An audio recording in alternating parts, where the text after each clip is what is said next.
சிங்கப்பெண்ணே சிங்கப்பெண்ணே ஆணினமே உன்னை வணங்குமே, நன்றி கடன் தீர்ப்பதற்கே சபையிலே உன்னை ஏந்துமே.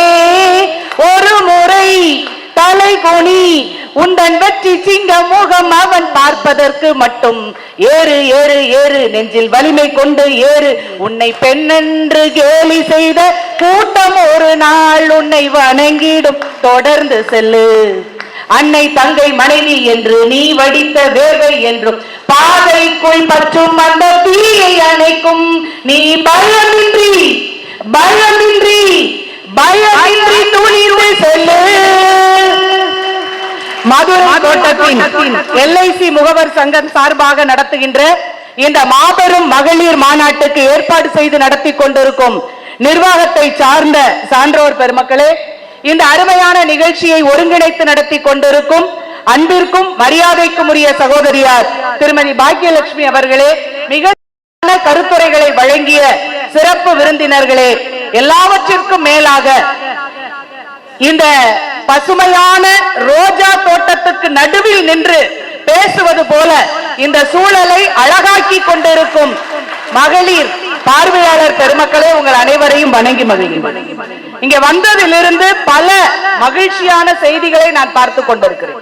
பொதுவாக மகளிர் மாநாடு மார்ச் 8 மகளிர் தினம், இந்த கொண்டாட்டங்களுக்கு நாங்க போற கூட்டங்களாக இருந்தாலும் சரி, மகளிர் கல்லூரி விழாக்களாக இருந்தாலும் சரி, மருந்துக்கு கூட ஆண்கள் இருக்க மாட்டாங்க.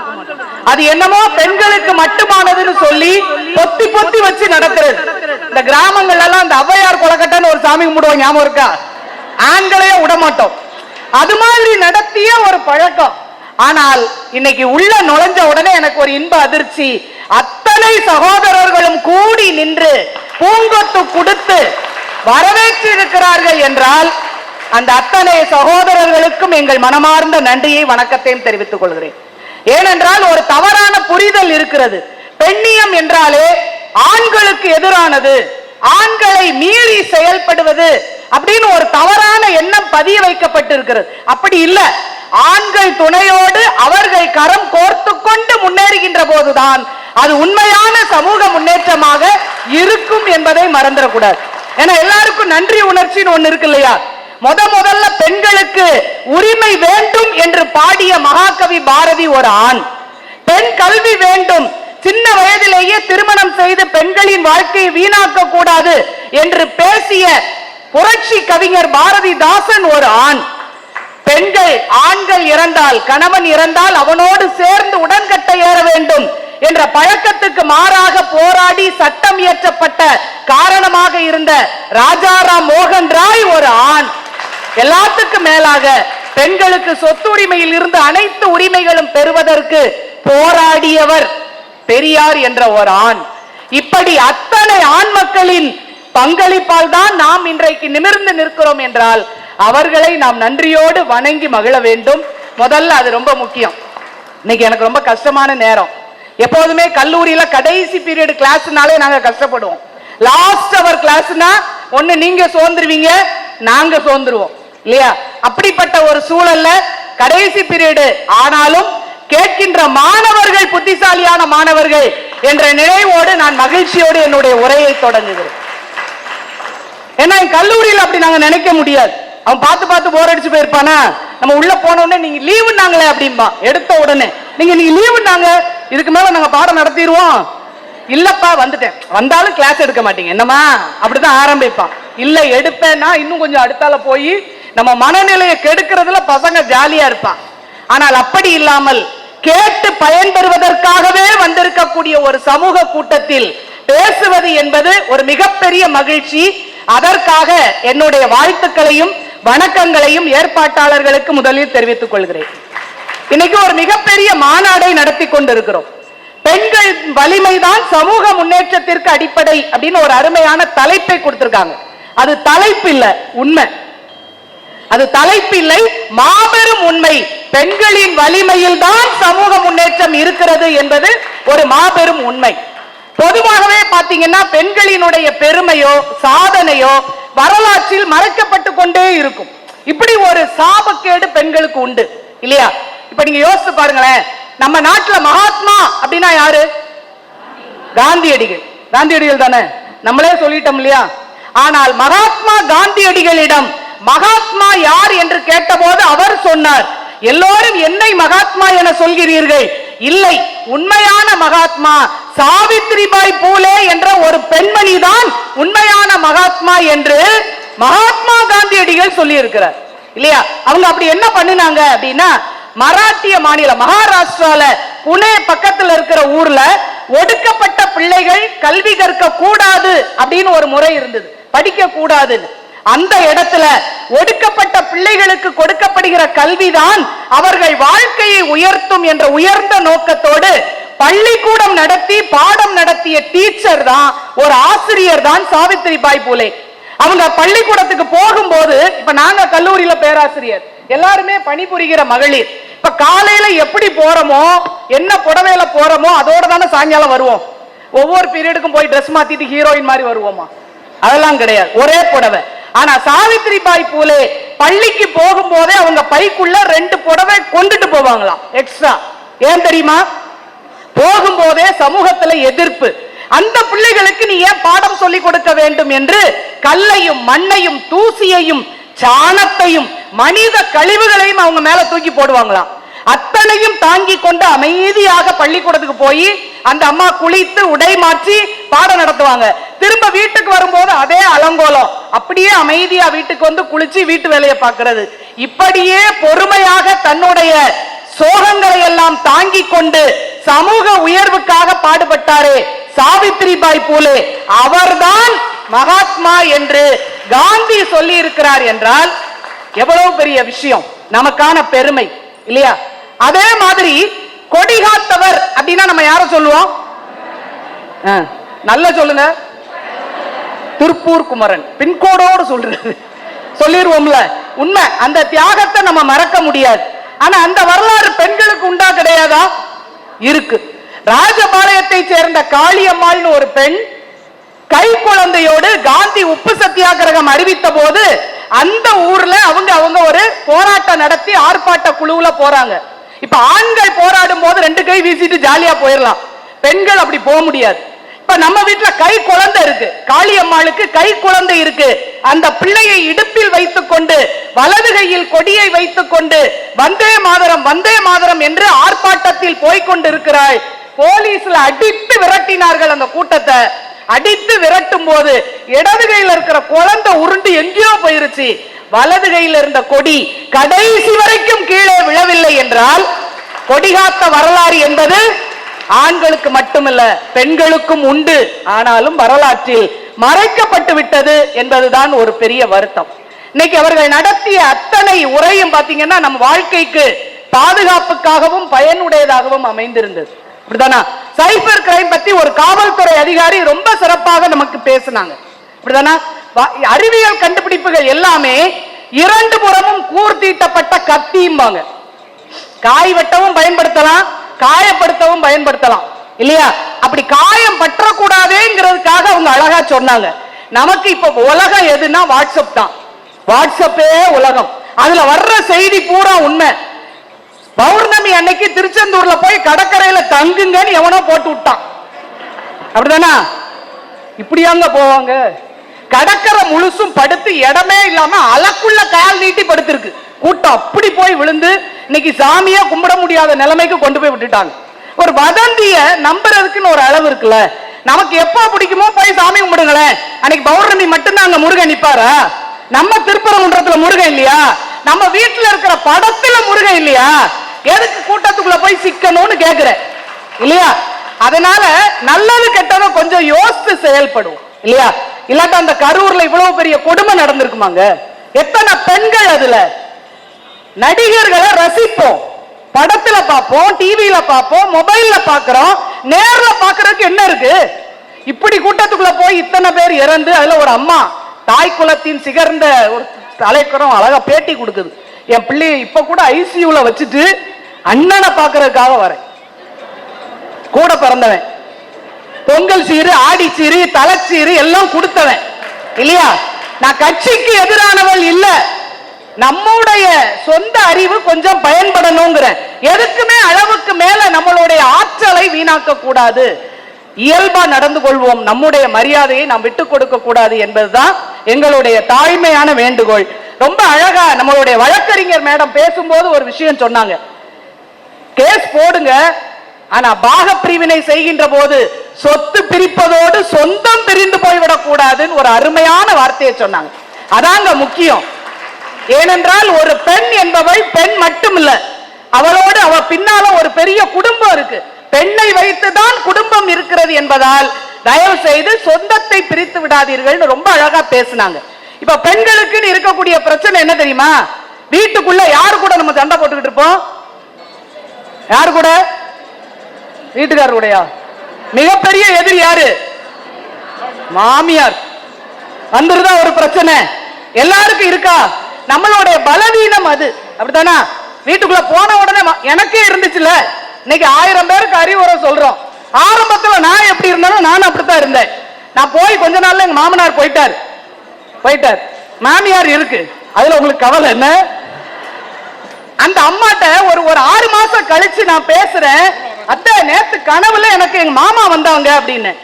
மாமனார் வந்தாரா?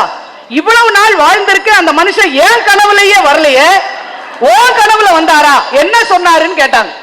உண்மையை சொல்லணும்ல, நான் உண்மையை சொல்லிட்டேன், வெள்ளந்தியா சொல்லிட்டேன். ஒத்தையில இருக்க பயமா இருக்கான், சீக்கிரம் அத்தையை அனுப்புன்னு சொல்றாங்க.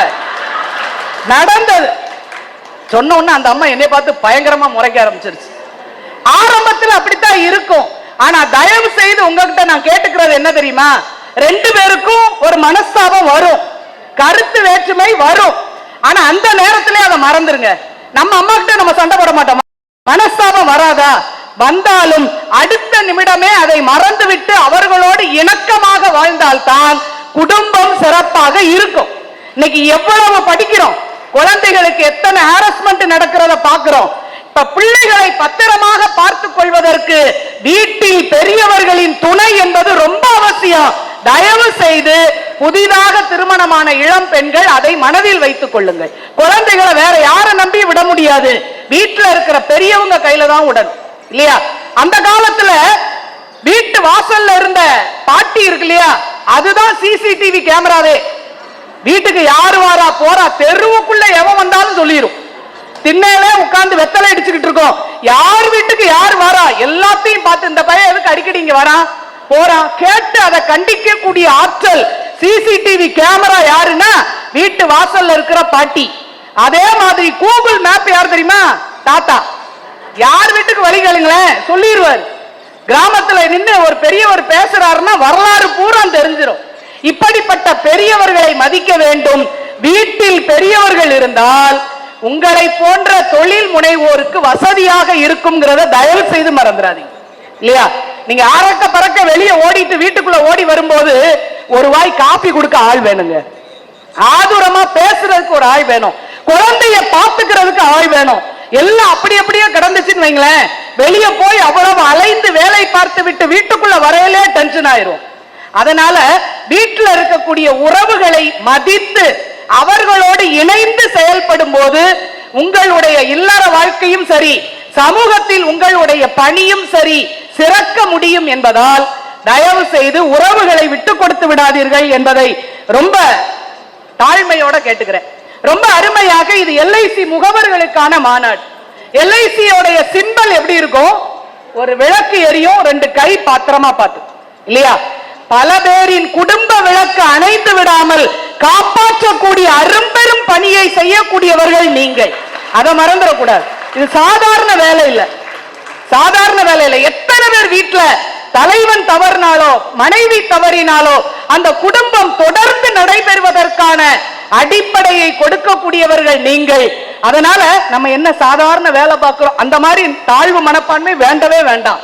பல பேரின் வீடுகளில் விளக்கேற்றி வைக்கின்ற மாபெரும் பணியை நீங்கள் செய்து கொண்டிருக்கிறீர்கள் என்ற தைரியத்தோடும் தன்னம்பிக்கையோடும் அந்த வேலையை நீங்கள் செய்ய வேண்டும் என்று உங்கள்கிட்ட கேட்டுக்கிறேன். ஏன்னா எல்ஐசியினுடைய வலிமை அப்படிப்பட்டது. பட்டிமன்றத்தில் ஒரு ஜோக்கே சொல்லுவாங்க. சென்னை மெரினா கடற்கரையில ஒரு கூட்டம் உட்கார்ந்து காத்து வாங்கிட்டு இருந்துச்சு. ஒரு குடும்பம், அப்பா இறங்கி குளிக்கிறாரு, பையனும் அம்மாவும் உட்கார்ந்து வாசல பாத்துக்கிட்டு இருக்காங்க கடற்கரையில. இந்த பையன் 5 வயசு பையன், ஏமா நானும் இறங்கட்டா, நான் போய் குளிக்கட்டாங்க. வேண்டாண்டா வேண்டாம், எவ்வளவு பெரிய அலை வருது பாரு, நீ எல்லாம் குளிக்க போக கூடாது, பேசாம உட்காரு. இந்த பையன் சொன்னா, அப்பா மட்டும் குளிக்கிறாரு, சும்மா இருடா, அவருக்கு எல்ஐசி ஏஜென்ட் நியூஸ்ல போட்டு வச்சிருக்கோம், அவருக்கு ஒரு பாலிசி போட்டு வச்சிருக்கோம்டா, அவருக்கு நீ போக கூடாது. இப்படி எல்லாம் கமெண்ட் அடிக்கிற அளவுக்கு எல்ஐசி பற்றிய செய்திகள் எல்லோருக்கும் தெரியும். அப்படிப்பட்ட ஒரு அருமையான பணியை செய்பவர்கள் நீங்கள். உங்க பணிக்கு உங்களுக்கு ரொம்ப அடிப்படையானது என்ன அப்படின்னா, மீண்டும் மீண்டும் தொடர்கின்ற முயற்சி, தொடர்ந்த முயற்சி. ஒரு நாள் ஒருத்தரை போய் பார்த்திருப்பீங்க ஒரு பாலிசிக்காக, அவர் என்ன மூடுல இருப்பாரோ, இன்னைக்கு பார்க்க முடியாது போன்னு சொல்லிட்டா, இந்த ஆள் எப்பவுமே இப்படித்தான், அவர் வீட்டுக்கே போக கூடாது அப்படின்னு முடிவு பண்ணக்கூடாது, தொடர்ந்து போகணும். ஒரு நாள் மனசு சரியில்லாட்டாலும் இன்னொரு நாள் நல்ல மனநிலையில இல்ல இத மாதிரி ஒரு கூட்டத்தை கேட்டவரா இருப்பாரு, போடலாமே அப்படின்னு அவர் நினைக்கிற அன்னைக்கு நம்ம போகாம இருந்துடக்கூடாது இல்லையா? அதனால மீண்டும் மீண்டும் முயற்சி என்பதுதான் உங்களுடைய பாலபாடமாக இருக்க வேண்டும் இல்லையா? எதற்கு இப்படி சொல்றோம் தெரியுமா? இந்த வேஷ்டி சட்டை துணியல் வேட்டி துண்டு இதெல்லாம் வச்சு சைக்கிள்ல வைத்து தலை சுமையாக வைத்து தெரு தெருவாக போய் ஒருத்தர் வித்துக்கிட்டு இருந்தார்.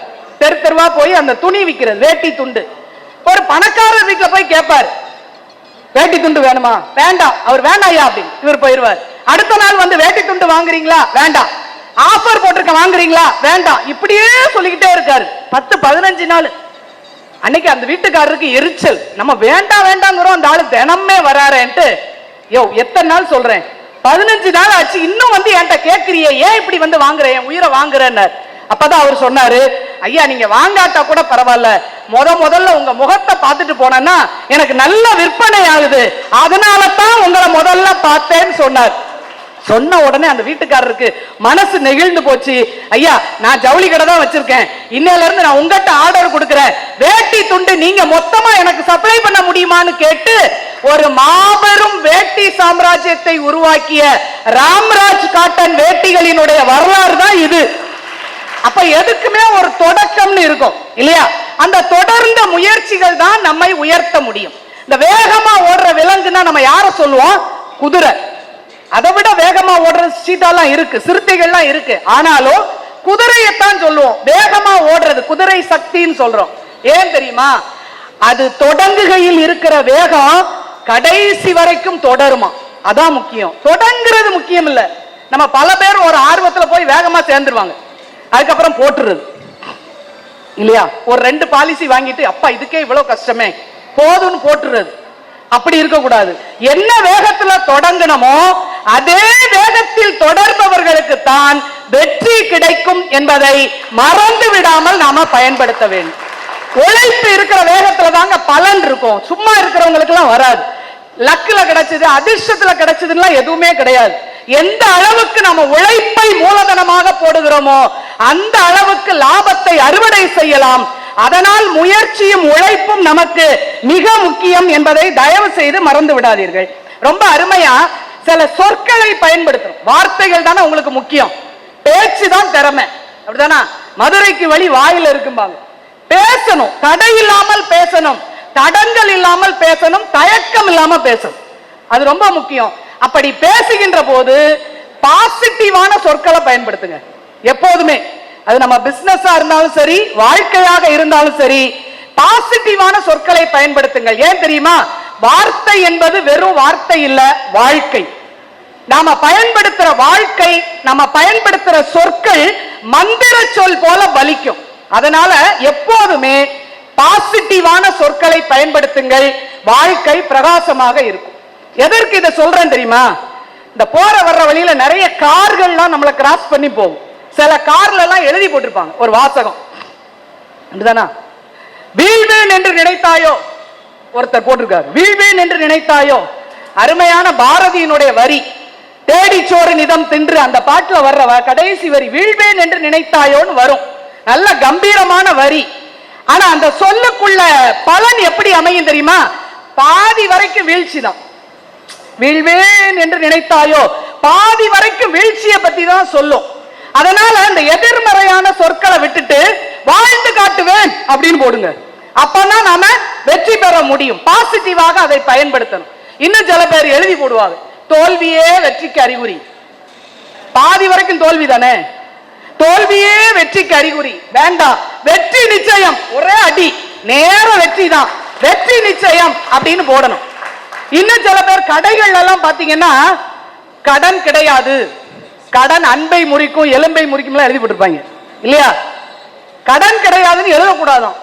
ஏன் தெரியுமா? அப்படி இருக்கிற கடைகள்ல பெரும்பாலும் அந்த கடை வியாபாரம் கடன்லயே போய்கிட்டு இருக்குமா. ஏன்னா வர்றவன் பூரா அந்த கடனை தானே பாக்குறான். அந்த வாழ்க்கை என்பது கடன்லயே இருக்குமா. அப்படி போடாத, ரொக்கம் மட்டும்னு போடு, கடன் இல்லாமல் ஓடும் என்று சொல்கிறார்கள்.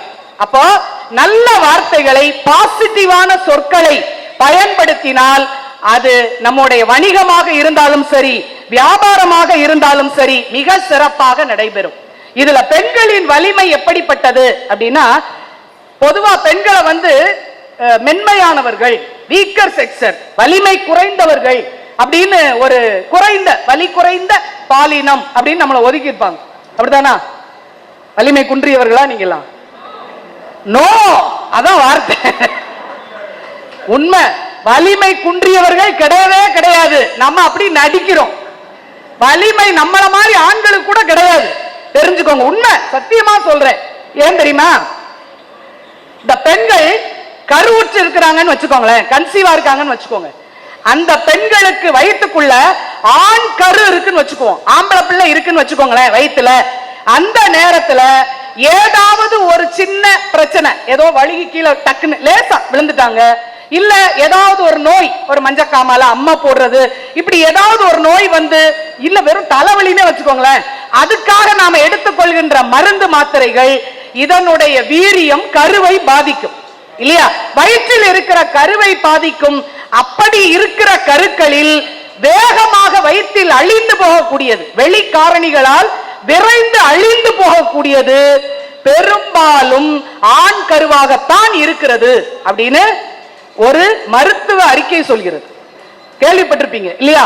ஆம்பளை பிள்ளையா இருந்தா லேசா கூட ஒரு வெளியில காரணிகள் பாதிச்சா அது தங்காது, பிள்ளை அழிஞ்சிடும். ஆனா பெண்கள் மட்டும் கருவில் இருந்துச்சுன்னு வைங்களேன், பொம்பளை பிள்ளையா இருந்துச்சுன்னு வைங்க, நீங்க மாடிப்படியிலே உருண்டுவாங்க, அதுவும் உங்களோட சேர்ந்து உருண்டுகிட்டு இருக்கும், ஒண்ணுமே ஆகாது. எவ்வளவு மருந்து குடிங்க, மாத்திரை சாப்பிடுங்க, அத்தனை வாங்கி ஸ்ட்ராங்கா உட்கார்ந்து 10வது மாசம் ஓபன் அப்படின்னு வெளியே வந்துருவாங்க. அப்ப வலிமையாக இருக்கக்கூடியது யாருன்னு கேட்டீங்கன்னா பெண்கள் தான். வயிற்றுக்குள்ளேயே அந்த போராட்டத்திற்கான வலிமையை தாங்கி தாங்கி தாங்கி மிக வலிமையாக பிறக்கக்கூடியது பெண்கள் செய்து மறந்து விடக்கூடாது. அதனால நம்ம வலிமை குறைந்தவர்கள் அல்ல, வலிமையில் மிக வலிமையானவர்கள், ஆண்களை விட வலிமையானவர்கள் என்பதை மறந்து விடக்கூடாது. பொதுவாகவே இன்னைக்கு உள்ள பிள்ளைகளுக்கு நம்ம சொல்ல வேண்டிய விஷயம், இளைஞர்களுக்கு, இன்னைக்கு இளைஞர்கள் நிறைய இல்ல, ஆனா நீங்க போய் வீட்டுல சொல்லுவீங்க இல்லையா, இளைஞர்களுக்கு சொல்ல வேண்டியது, நாம் விளக்கு நோக்கி செல்லும் விட்டில்களாக இல்லாமல் இலக்கு நோக்கி செல்லும் அம்புகளாக இருந்தால் வாழ்க்கையில் வெல்ல முடியும். அப்படிதானா? புரியுதா நான் சொன்னது? நான் வடிவேலு சொன்ன மாதிரி, ஏன்பா நான் சொல்றது புரியுதான்னு கேட்டேன். விளக்கு நோக்கி செல்கின்ற விட்டில் அழிந்து போய்விடும், இலக்கை நோக்கி செல்கின்ற அம்பு வெற்றி பெறும். இதுல எது விளக்கு எது இலக்கு? நம்முடைய நேரம் எவ்வளவு முக்கியமானது, நம்ம எப்படியெல்லாம் அதை வீணாக்குறோம், அதான் விளக்கு. மொபைல்ல ஏதாவது வரும், ஒரு பாட்டு வரும், அது வரும், நானும் தான் பார்த்துக்கிட்டே தான் இருப்போம் இல்லையா? மொபைல்ல பார்த்துக்கிட்டே இருப்போம். விளக்கு நோக்கி போய் போய் நம்முடைய நேரத்தை எல்லாம் வீணாக்குகிற விட்டில்களாக நாம் இருக்கிறோம். ஆனால் இலக்கை நோக்கி செல்கின்ற அம்புகள் நிச்சயமாக ஜெயிக்கும். எப்படி தெரியுமா? ஒரே ஒரு எடுத்துக்காட்டு சொல்றேன். 2001 டிசம்பர் 13ஆம் நாள், டிசம்பர் 12ஆம் தேதி என்ன நாள்மா, என்ன விசேஷம் யாருக்கா தெரியுமா? ரஜினி பிறந்த டிசம்பர் 12 சூப்பர் ஸ்டார் பிறந்த நாள். டிசம்பர் 11 முதல் நாள் யாரு? பாரதியார் பிறந்த நாள். அப்படிதானா? இது ஏதாவது காலேஜ்ல கேட்டா சூப்பர் ஸ்டார் பிறந்த நாள் வேகமா சொல்லிடுவான். இந்த 11 அப்படின்னா பாரதியா பாரதிதாசனா ஒரு குழப்பம் வரும். அடுத்து பிறந்த நாளா நினைவு நாளா அப்படி ஒரு குழப்பம் வரும். நீங்க கரெக்டா சொல்றீங்க, பிறந்த நாள் தான் இல்லையா? டிசம்பர் 11 பாரதி பிறந்த நாள். இப்ப 12ஆம் தேதி எல்லாருக்கும் தெரியும், அதான் விட்டில், விளக்க நோக்கி போற விட்டில். 11ஆம் தேதி ஓரளவுக்கு தெரியும். இந்த 12க்கு மறுநாள் வாங்க, டிசம்பர் 13 புதன்கிழமைன்னு சொல்லக்கூடாது. அன்னைக்கு என்ன விசேஷம்? முக்கியமான நாள், நம் பாரதத்தின் மேல் பயங்கரவாதிகள் பாராளுமன்றத்தின் மேல் நம்முடைய பயங்கரவாதிகள் தாக்குதல் நடத்திய போது அதை எதிர்த்து போராடி உயிர் விட்ட வீரர்களின் நினைவு நாள் டிசம்பர் 13. மறக்கலாமா நம்ம? அப்போ அந்த டிசம்பர் 13ஆம் தேதி 2001 12 மணி அளவில் பாராளுமன்றம் நடத்தி ஒத்தி வைக்கப்பட்டிருக்கிறது. அத்தனை தலைவர்களும் உள் மண்டபத்தில் இருக்கிறார்கள். நிறைய பாராளுமன்றத்துக்கு நிறைய கேட் இருக்கும் இல்லையா, அதுல 1ஆம் நம்பர் கேட்ல காவலுக்கு நின்ற வீராங்கனை, நல்லா கவனிச்சுக்கோங்க, வீராங்கனை கமலேஷ் குமாரி யாதவ் என்ற ஒரு பெண்மணி, ஒரு பெண்ணு கண்ணோட நிக்குது. நிக்கும் போது திடீர்னு பார்த்தா நிறைய கார், பழைய அம்பாசிடர் சர்ன்னு போகுது. இந்த பொண்ணு பதறி போய் என்னமோன்னு பாக்குறாங்க. முதல் அம்பாசிடர்ல உள்ளுக்குள்ள நிறைய ஆயுதங்கள் கிடக்கிறது அந்த பொண்ணு பார்த்துருச்சு.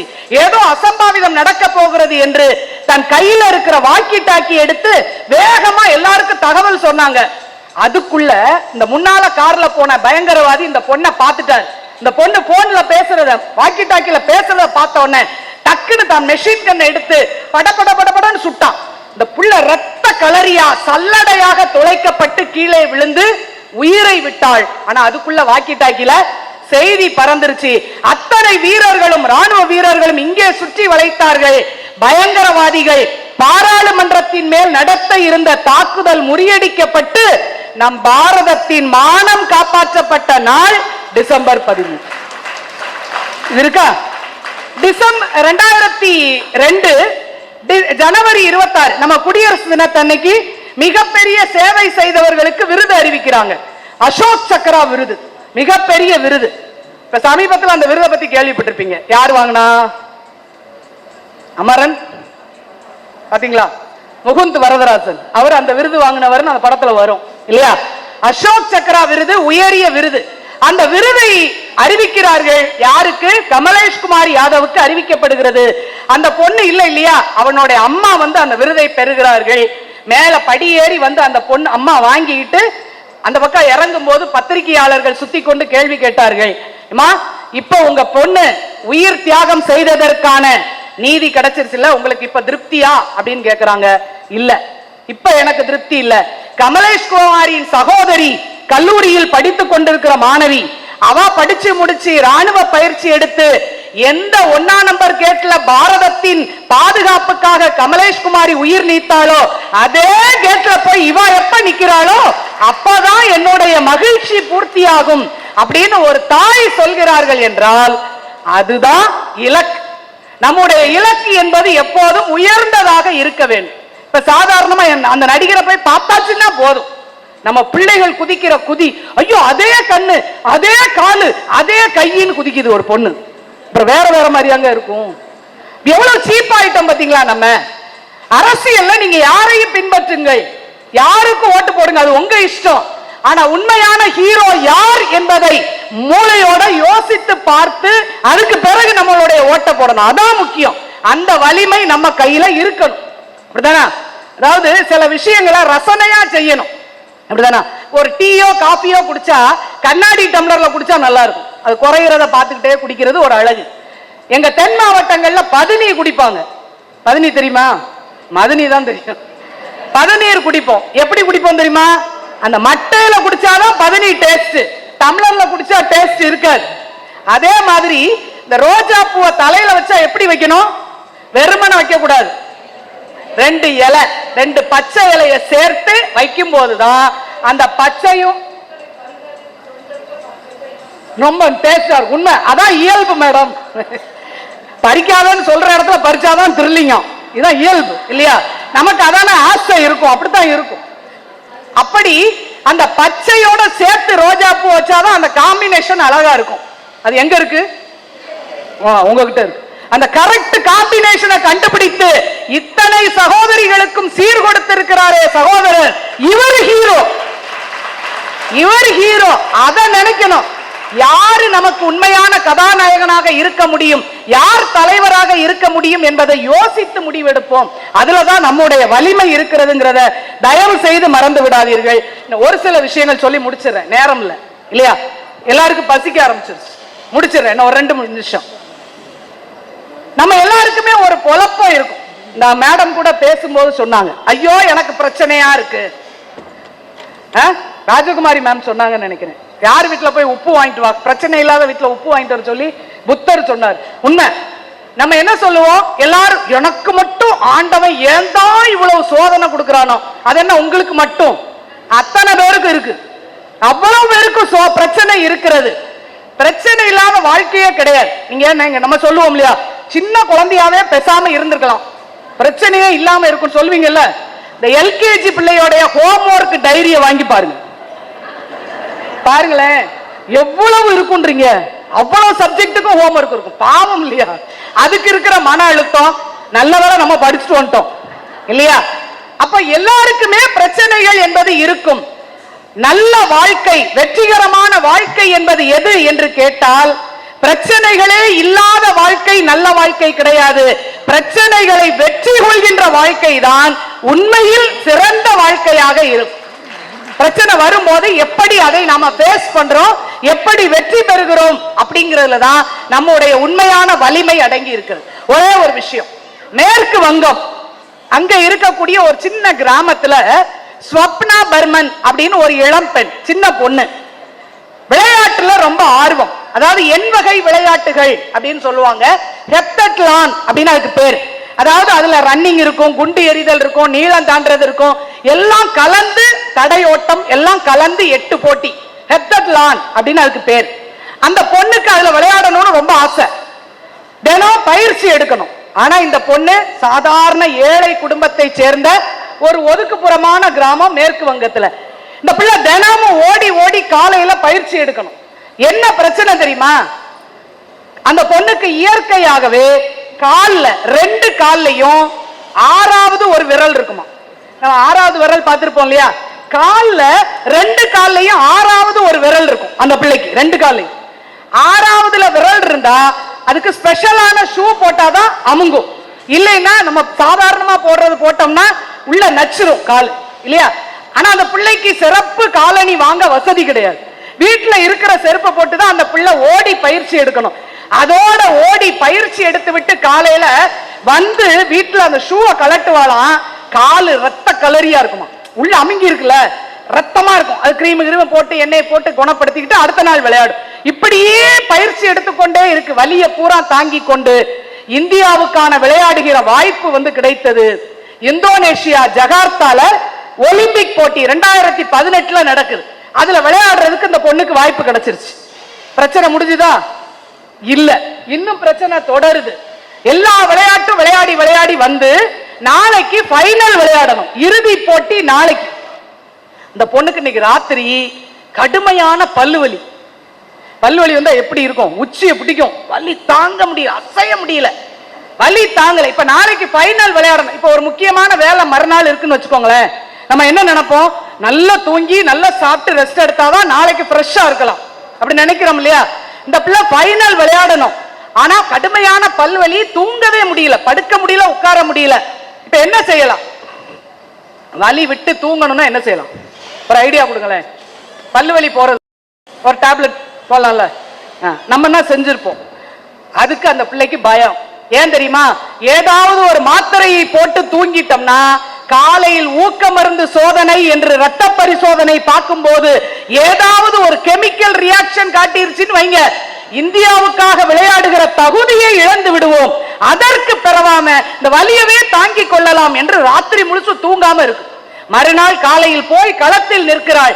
இந்தியாவே அந்த போட்டியை பார்க்குது, வீட்டுல பார்த்துக்கிட்டு இருக்காங்க டிவியில. இந்த பொண்ணு நிற்கும் போது எப்படி நின்று தெரியுமா? பெரிய பிளாஸ்டர் எடுத்து இந்த நாடியோட சேர்த்து இறுக்கி ஒட்டி இருக்கு. அவங்க வீட்டுல நினைச்சாங்களா இது கீழே விழுந்து உடைச்சிட்டா போலுக்க இப்படி இருக்காளேன்னு. ஆனா என்ன அர்த்தம்? அசைஞ்சா வலிக்குது இல்லையா? அசையாம இருக்கிறதுக்காக பெரிய பிளாஸ்டரை போட்டு இறுக்கி ஒட்டிட்டு போய் களத்தில் நின்றது அந்த பெண். ஓட ஆரம்பித்தாள், ஓடினாள், தாண்டினாள், நீளம் தாண்டினாள், உயரம் தாண்டினாள், தடைகளை தகர்த்து ஓடினாள். கடைசியாக தன்னை விட முந்தி சென்ற சீன வீராங்கனையை விட 32 புள்ளிகள் அதிகம் பெற்று இந்தியாவுக்கான தங்க பதக்கத்தை அந்த பெண் பெற்றுக் கொடுத்திருக்கிறாள் என்றால், பிரச்சனை இல்லாத வாழ்க்கை வாழ்க்கை இல்ல, பிரச்சனைகளை வெற்றி கொள்வதுதான் உண்மையான வாழ்க்கை. தயவு செய்து மறந்து விடாதீர்கள். ஒரே ஒரு செய்தி, நிறைவு செய்கிறேன். ஒரே ஒரு செய்தி. நம்ம எல்லாருக்கும் வீட்டுல ஒரு குழந்தை பிறந்தா அது என்ன பிள்ளையா இருக்கணும்னு ஆசை? ஆம்பளை. ஆம்பளை பிள்ளை பிறந்தா கொண்டாடுவோம், அப்படிதானா? பொம்பளை பிள்ளை பிறந்தா,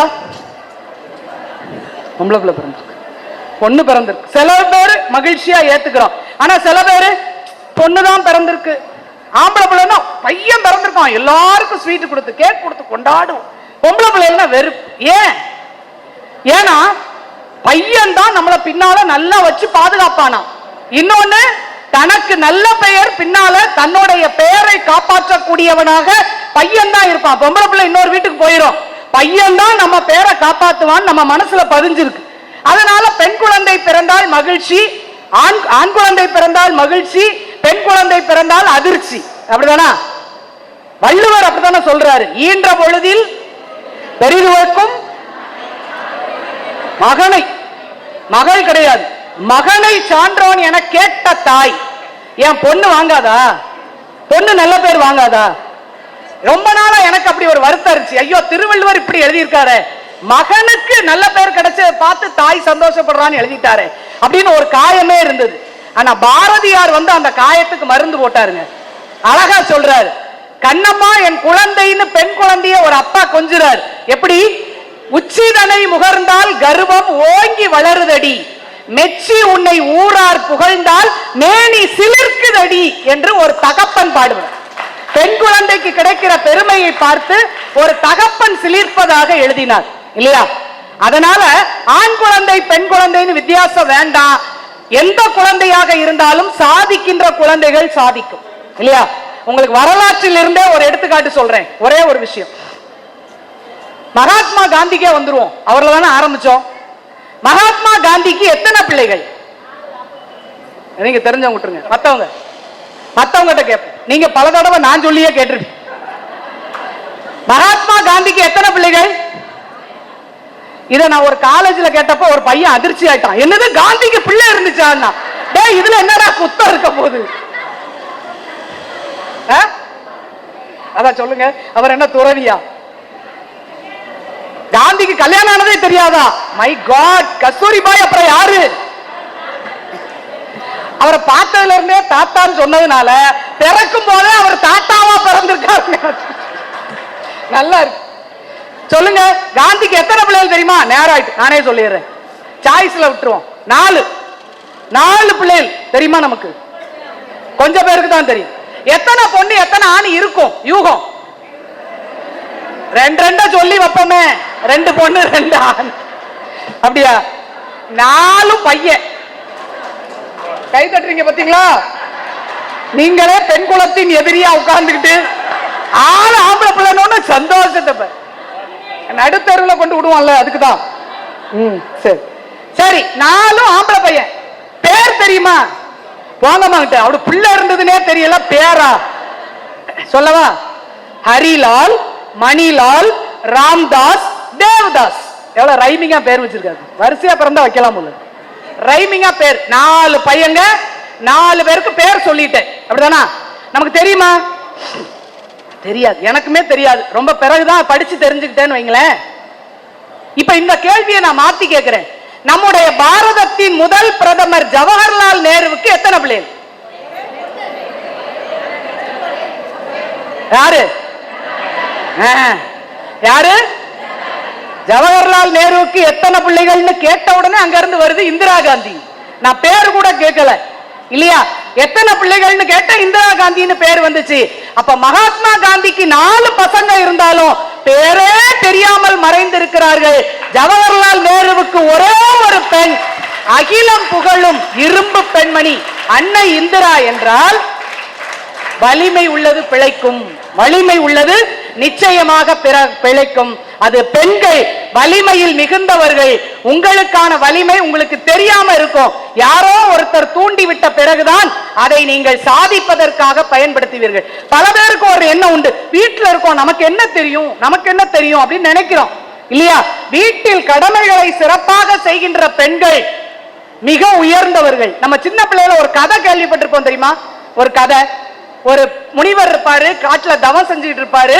ஒரு கொக்கு எச்சம் போட்டுரும், கோபமா அப்படி முறைச்சு பார்ப்பாரு. உடனே அந்த கொக்கு எரிஞ்சு கீழே விழுந்துரும். கொங்கணவர்னு அந்த முனிவருக்கு பேர். உடனே நாட்டுக்குள்ள சாப்பாடு கேட்கறதுக்காக வந்து நின்று ஒரு வீட்டு வாசல்ல அம்மா பிச்சை போடுன்னு கேட்பாரு. அந்த அம்மா உள்ள கணவனுக்கு பணிவிடை செய்து கொண்டிருப்பாள். கணவன் முடியாத கணவனுக்கு பணிவிடை செய்து கொண்டிருப்பாள். இவர் கூப்பிடுறது கொஞ்சம் தாமதமா வெளியே வந்துருவா. வந்த உடனே இவர் இவ்வளவு முறைப்பார், எவ்வளவு லேட்டு, நான் கூப்பிட்டு இவ்வளவு தாமதமா வரியே அப்படின்னு முறைப்பாரு. உடனே அந்த பொண்ணு ஒரு வரி சொல்லும், கொக்கென்று நினைத்தாயோ கொங்கனவா அப்படின்னு கேட்பான். இவர் அதிர்ந்து போயிருவார். காட்டுக்குள்ள நடந்த விஷயம் வீட்டுக்குள்ள இருக்கிற பெண்ணுக்கு எப்படி தெரிஞ்சது? அப்போ காட்டில் பல காலம் ஆண்கள் தவம் செய்து பெறுகின்ற ஆற்றலை வீட்டுக்குள் கடமையாற்றுகின்ற பெண்கள் பெறுகிறார்கள் என்பதுதான் அதற்கான பொருள். அதனால் பெண்கள் வலிமையில் குறைந்தவர்கள் அல்ல. பெண்களினுடைய வலிமை என்பது உழைப்பு, முயற்சி, தன்னம்பிக்கை, இவற்றோடு உங்கள் ஆற்றல் சேருகின்ற போது அது மாபெரும் வெற்றியை தேடி தரும். மாபெரும் வெற்றியை தேடி தரும். ஒரே ஒரு செய்தி சொல்லி முடிச்சு, முக்கியமான விஷயம் நமக்கு இன்னைக்கு வருத்தத்தை தரக்கூடிய, நான் ஒரு பேராசிரியர், வேற எந்த காலேஜுக்கு போனாலும் இதை சொல்ல வேண்டியது. நம்ம வீட்டு பிள்ளைகளினுடைய அம்மாலாம் சொன்னாங்க, பெண்களினுடைய நடவடிக்கையை கொஞ்சம் பார்த்துக்கோங்க. ஏன்னா இந்த உலகம் மோசமா இருக்கு, எங்க இருந்து எப்படி வரும்னே நமக்கு தெரியாது. பிள்ளைகளை கொஞ்சம் பத்திரமா பார்த்துக்கோங்க. குறிப்பாக ஒரு விஷயத்தை நம்ம நல்ல மனசுல வச்சுக்கணும். நம்ம பேசுற உடனே இது அந்த காலத்தால் இப்படித்தான் பேசணும்னு நினைக்காதீங்க. நம்ம பாதுகாப்பு நம்ம கையில தான் இருக்கு, நம்முடைய நடத்தையில் தான் இருக்கிறது. நான் கல்லூரிகள்ல பேசும்போது திரும்ப சொல்லுவேன். சென்னையில மகளிர் தினத்துல ஒரு காலேஜ்ல பேசுறேன். அந்த பிள்ளைகள் ட்ரெஸ்ஸை பார்த்து நான் பயந்து போனேன். இதுல ஒரு ஓபன் ஸ்லீவ்லெஸ் பயங்கரமா ட்ரெஸ் அப்படி உட்கார்ந்துருக்கு. Co education college. பதறி போச்சு எனக்கு. இப்ப பேசும்போது சொன்ன பெண்கள் கண்ணியமாக ஆடை அணிய வேண்டும். தப்பா இது? ஒரு பொண்ணு எந்திரிச்சிருச்சு, என்ன நீங்க அந்த காலத்து ஆள் மாதிரி பேசிட்டு இருக்கீங்க? உடை அணிவது எங்கள் சுதந்திரம். இப்ப வந்துட்டு நீங்க எங்களை இந்த உடை அணியக்கூடாது, அந்த உடை, துப்பட்டா போடு, சுடிதார் போடுன்னு என்ன இப்படி பேசுறீங்க அப்படின்னு சொன்னா, அப்பதான் நான் நடிகைகள் எல்லாம் போடும்போது ரசிக்கிறீங்க, எங்களை மட்டும் திட்டுறீங்களேன்னு அந்த பொண்ணு ஒரு வார்த்தை சொல்லுச்சு. அப்பதான் நான் சொன்னேன், நடிகைகளுக்கும் உங்களுக்கும் வேறுபாடு உண்டு. நடிகைகள் பிறரை மயக்க ஆடை அணிகிறார்கள், நீங்கள் பிறர் மதிக்க ஆடை அணிய வேண்டும். ரெண்டு பேருக்குள்ள வித்தியாசம் இதுதான் இல்லையா? நம்முடைய ஆடை, நம்முடைய நடவடிக்கை, நம்முடைய பண்பாடு, கலாச்சாரம் எல்லாம் நம்ம தோற்றத்தில் தெரிந்தால் தவறான எண்ணத்தோட யாருமே நம்மளை அணுக மாட்டாங்க. மனசுல வச்சுக்கோங்க இல்லையா? இது அந்த ஒரு மாதிரி குடும்பத்து பிள்ளை, அந்த பிள்ளை எல்லாம் சரியா வராதுன்னு விலகிடுவான். கொஞ்சம் அப்படி அலப்பறத்தனமா அலையிறோம் பாருங்களேன், அவங்கள தான் ஈஸியா அப்ரோச் பண்ணுவான். அதனால பிள்ளைகளுக்கு தவறு நடக்காமல் காப்பதற்கு நம்மளே நம்மை சுற்றி ஒரு பாதுகாப்பு வேலியை ஏற்படுத்திக் கொள்ள வேண்டும் என்பதை கேட்டுக்கொண்டு, ரொம்ப முக்கியமாக பெண்களுக்கு ஒழுக்கம் என்பது மிகவும் அவசியம். ஒழுக்கம்ங்கிறது ரொம்ப முக்கியம். ஒரு ஆண் தவறு செய்தால் அது வெறும் சம்பவம், பெண் தவறு செய்தால் அது சரித்திரம் என்று சொல்வார். குடும்பத்தையே பாதிக்கும். ஒழுக்கமா இருக்கணும் இல்லையா? திரும்ப திரும்ப திரும்ப இதை எல்லா இடத்துலையும் சொல்லுங்க. பிள்ளைகளா இருக்கட்டும், கல்லூரி, ஸ்கூலு, எதுலையாவது சொல்லுங்க. மாணவிகளுக்கு அதை பதிய வைக்கணும். என்ன நடந்தது கோவையில போன வாரம்? காதலனோடு நம்பி போய் எங்கேயோ தனியா நின்று பேசி அவுட்டு. இப்ப காரணமே சொல்ல முடியல இல்லையா? இப்ப எல்லாரும் காரணத்தை நம்மளை நோக்கி திருப்புறாங்க. ஏன் ராத்திரி வெளியே போனேன், ஏன் அவனை நம்பி போனேன், ஏன் அந்த இடத்துக்கு போனேன், எத்தனை கேள்வி நம்ம முன்னால. நம்ம பாதுகாப்பு நம்ம கையில தான் இருக்கு. நம்ம பிள்ளைகள்கிட்ட நாங்க அதைத்தான் சொல்லுவோம். உங்க ஹீரோவை நம்பியெல்லாம் எங்கேயாவது தனியா போயிடாத. ஏன்னா சினிமால இருக்கிற மாதிரி வாழ்க்கை கிடையாது. சினிமால தான் ஹீரோ பென்சிலுக்கு பேண்ட் போட்ட மாதிரி இருப்பான். நீங்க யாரனாலும் கற்பனை பண்ணிக்கோங்க, இத்தனோண்டு இருப்பான். ஆனா அவன் ஒரு 10 பேர் வந்தாலும் டாய்னு அடிச்சு விரட்டி கதாநாயகியை காப்பாத்திடுவாரு. ஆனா நிஜ வாழ்க்கையில் அப்படி இல்ல. 2 பேர் வந்தா கூட உன் கதாநாயகன் தான் முதல்ல ஓடுவான். அதனால யாரையும் நம்பி போயிடாதேன்னு சொல்லுவேன். சொன்னா என்ன செய்யறது, எங்களுக்கு சுற்றுச்சூழல் இப்படித்தானே இருக்குங்கிறான். இப்ப நான் சொன்னேன், சினிமா பாட்டுல கூட எவ்வளவு பொறுப்புணர்ச்சியை நமக்கு சொல்லி கொடுத்தாங்க, எவ்வளவு பண்பாட்டோட நடக்கணும்னு சொல்லி கொடுத்தாங்க. அதை நீங்க கவனிக்கலையேன்னு. என்ன பாட்டுன்னு எங்க பிள்ளைகள் கேட்டுச்சு, சொல்லி காட்டினேன். பாட்டு மாதிரி தான் இருக்கு, ஆனா அதுக்குள்ள எவ்வளவு பெரிய மெசேஜ வச்சான் தெரியுமா? உங்களுக்கு எல்லாம் பிடிச்ச பாட்டு குத்து பாட்டு தான். அத்தை பிள்ளைகள் மாமா பிள்ளைகள்னா கேலி பண்ணுவோம், கிண்டல் பண்ணுவோம், தொட்டு பழகிறது பழக்கம் தானே, கேலி பண்றது பழக்கம். அப்படி ஒருத்தன் அந்த புள்ள கைய பிடிச்சு பேசுறான், அதுக்கு அந்த பொண்ணு சொல்றா தொடாத. பாட்டு அப்படிதான் ஆரம்பிக்கும், தொடாதேன்னு தான் ஆரம்பிக்கும் இல்லையா? எப்படி இருக்கு அந்த பாட்டுல? வெட்டும் விழி பார்வையினால் ஒட்டுறவாய் பேசிவிட்டு எட்டி எட்டி இப்படியும் ஓடலாமா, கைய தொட்டு பேச மட்டும் தடை போடலாமா? அவன் கேட்பான், இவன் ஜாலியா இருக்க, தொட்டு பேசினா மட்டும் தொடக்கூடாதா? என்னம்மா இது, ஏமா ஏமாம்பா. உடனே அந்த பொண்ணு சொல்லுவா, சிட்டு போல பெண் இருந்தா வட்டமிட்டு சுத்தி சுத்தி கிட்ட கிட்ட ஓடி வந்து தொடலாமா? தாலி கட்டு முன்னே கை மேல படலாமா? வாங்க, மூச்சு முட்டுதுல்ல, சேர்ந்து பாருங்க. மாமா மாமாம்பா. அப்ப எப்ப தொடலாம் அவன் கேக்குறான். இதுக்கு அந்த பொண்ணு சொல்றான், ஊரறிய நாடறிய பந்தலிலே நமக்கு உற்சவங்க மத்தவங்க மத்தியிலே ஒன்னாகி ஒன்னாகி உறவு முறை கொண்டாடும் முன்னாலே ஒருவர் கைய மற்றொருவர் தொடலாமா? அத புரியாம ஆம்பளைங்க துடிக்கலாமா? ஏமா ஏமா ஏமா சொன்னாலா? இப்ப தாலி கட்டின பிறகுதான் நீ என்னை தொடலாம் என்று சொன்ன பாடலே இருக்கு. கேட்ட பிறகும் தப்பு பண்ணா என்ன பண்றது? உடனே அந்த பிள்ளைகள் சொல்லுது, உங்க காலத்து பாட்டுல இருந்துச்சு, இப்ப உள்ள பாட்டுல அப்படி இல்லையேங்குது. இப்ப உள்ள பாட்டு அப்படி இல்லையேங்குது. அப்படி இல்ல, இப்பவும் இருக்கு, நம்ம கவனிக்கல. இருக்க பெரியவங்க மன்னிச்சுக்கோங்க, ஒரே ஒரு பாட்டு சொல்லி முடிச்சிடுறேன். ஒரே ஒரு விஷயம் தான். இல்ல பாட்டு ஒரு மாதிரி இருக்கும், அதுக்கு தான் மன்னிப்பு கேட்டேன், பேசுறதுக்கு இல்ல. பாட்டு கொஞ்சம் ஒரு மாதிரி இருக்கும், இப்படி பாடுறாளேன்னு நினைச்சிடாங்க. சரி, அப்ப இப்பவும் பாட்டு வந்துச்சு இடையில, நம்ம அதை கவனிக்கல. ஒரு நாட்டுப்புறமாக ஊர் ஊராக திரிகின்ற ஒரு கும்பல், அதுலயும் அத்தை பிள்ளைகள் மாமா பிள்ளைகள், அவனும் இப்படித்தான் ஆரம்பிக்கிறான். அந்த பொண்ணை பார்த்து எப்படி ரொம்ப வசதியா ஆரம்பிக்கிறான். நம்ம குஷ்பு அக்கா ஆடின பாட்டு தான். ஒத்த ரூபாய் தாரே, ஒரு உணப்ப கட்டும் தாரே, ஒத்துக்கிட்டு வாடி நம்ம ஓட பக்கம் போவோம். எவ்வளவுக்கு எவ்வளவு சீப்பா எதிர்பார்த்திருக்கான் பாத்தீங்களா? உடனே அந்த பொண்ணு சொல்லுவா, ஒத்த ரூபாய் வேணா, ஓ உனப்பத்தட்டு வேணா, ஒத்துக்கிட மாட்டேன், சும்மா ஒதுங்கி நிலுமா, விளையாடாத போ. உடனே இந்த நாய் ரேட்டை கூட்டுது. 10 ரூபாய் தாரே, ஒரு பதக்க சங்கிலி தாரே, 10:30 மணிக்கு மேல நீ வெத்தலை காட்டுக்கு வாடி. இடத்த பாருங்க, சூஸ் பண்றது, வெத்தலை காட்டுக்கு வாடி. இந்த பொண்ணு மாட்டேன்பா. இவன் கூட்டிக்கிட்டே போவான், ஏலம் வச்சுக்கிட்டே போவான். அந்த பிள்ளை மாட்ட மாட்ட மாட்டேன்ட்டே வரும். கடைசியா ஒரு பெரிய அமௌண்ட் வச்சு ஏலத்தை முடிப்பான். ஏன் சொத்து சூரம் தாரே, சாவி கொத்தும் கையில தாரே, பச்சை கிளி வாடி நம்ம படப்பு பக்கம் போ. அப்ப கூட அவன் வீட்டுக்கு கூப்பிடல, பாத்துக்கோங்க. வெத்தலை காட்டுக்கும் படப்பு பக்கமும் எது கூட்டு போவான். அப்போ படப்பு பக்கம் போவோன்னு சொல்லுவான். இப்பதான் அந்த பொண்ணு சொல்லுவான், எத்தனை தடவை சொன்னாலும் உன் மண்டையில ஏறாதா? ஓ சொத்து சுகம் வேணா, என் புத்தி கட்ட மாமா, மஞ்ச தாலி போதும் மடியில நான் வாரேன். இது பண்பாடு. இந்த ஒழுக்கத்தை நம்ம பிள்ளைகளுக்கு நம்ம தயவு செய்து சொல்லி கொடுக்கணும். காதல்ங்கிற பேர்ல வேகமா விழுந்துருது. இன்னைக்கு திரைப்படங்களோ ஊடகங்களும் நம்மளை அப்படி இழுத்து கொண்டு போகிறது. தயவு செய்து வாழ்க்கை வீணாகி விடாமல் பிள்ளைகள் பொக்கிஷமாக பாதுகாக்க வேண்டியது பெரியவர்கள் கையில் இருக்கிறது.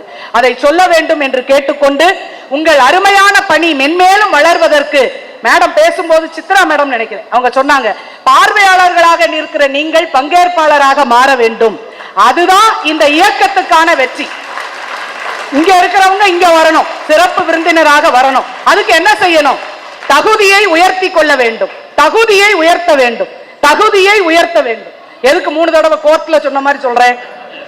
தகுதிங்கிற அந்த சொல்ல பாருங்களேன், 3 எழுத்து இருக்கு.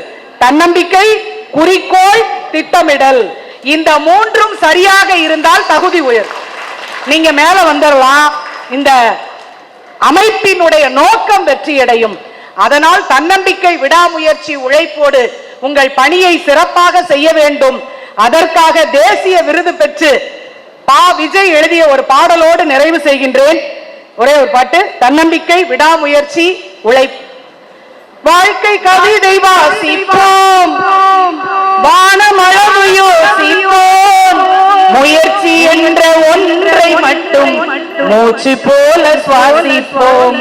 லட்சம் கனவு கண்ணோடு, லட்சியங்கள் நெஞ்சோடு, உன்னை வெல்ல யாரும் இல்லை, உறுதியோடு போராடு. மனிதா மனதை தீரி விடை போடு, மரணாகும் அவமானம், படுதோல்வி எல்லாமே உரமாகும்.